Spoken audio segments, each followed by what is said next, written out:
Hi friends, ఈరోజు మన recipe వడియాలతో curry. ఏంటి వడియాలతో కర్రీనా, ఇదేంట్రా బాబు అనుకుంటున్నారా? ట్రై చేయండి, రెసిపీ మాత్రం చాలా బాగుంటుంది.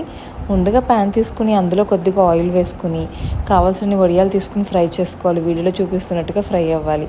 అవి ఫ్రై అయిన తర్వాత తీసుకుని పక్కన పెట్టేసుకోవాలి. తర్వాత అదే ప్యాన్లో ఒక 2 ఆనియన్స్, అలానే ఒక 4-5 పచ్చిమిర్చి కట్ చేసుకొని ఫ్రై చేయాలి. ఈ ఫ్రై అయ్యేటప్పుడు ఉప్పు, కారం, అలానే కొద్దిగా పసుపు కూడా యాడ్ చేసుకుని ఆనియన్ ఫ్రై అయ్యే వరకు ఉంచుకోవాలి.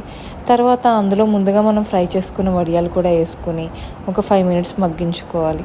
తర్వాత అందులో సరిపడా వాటర్ యాడ్ చేసుకోవాలి. యాడ్ చేసుకుని అది కొంచెం దగ్గరకు పడుతుంది అనుకున్న టైంలో ములక్కాయ వేసుకోవాలి. ములక్కాయ లేకపోయినా బాగుంటుందండి, ములక్కాయ ఉంటే మాత్రం ఇంకా బాగుంటుంది, ట్రై చేయండి. తర్వాత ఆయిల్ తేరింది అన్నప్పుడు ఒక 1/2 గ్లాస్ అలా పాలు కూడా యాడ్ చేసుకుని మళ్ళీ ఆయిల్ తేరే వరకు ఉడికించుకుంటే కూర రెడీ అయిపోయినట్టే ఫ్రెండ్స్. టేస్ట్ మాత్రం చాలా బాగుంటుంది. ఇంతకీ ఈ కర్రీ ఎంతమందికి తెలుసో నాకు కామెంట్ చేయండి. అలానే రెసిపీ ట్రై చేసి ఎలా వచ్చిందో కూడా కామెంట్ చేయండి. టేస్ట్ మాత్రం చాలా బాగుంటుంది. లైక్ చేసి, షేర్ చేసి, సబ్స్క్రైబ్ చేసుకోండి friends. Thank you for watching.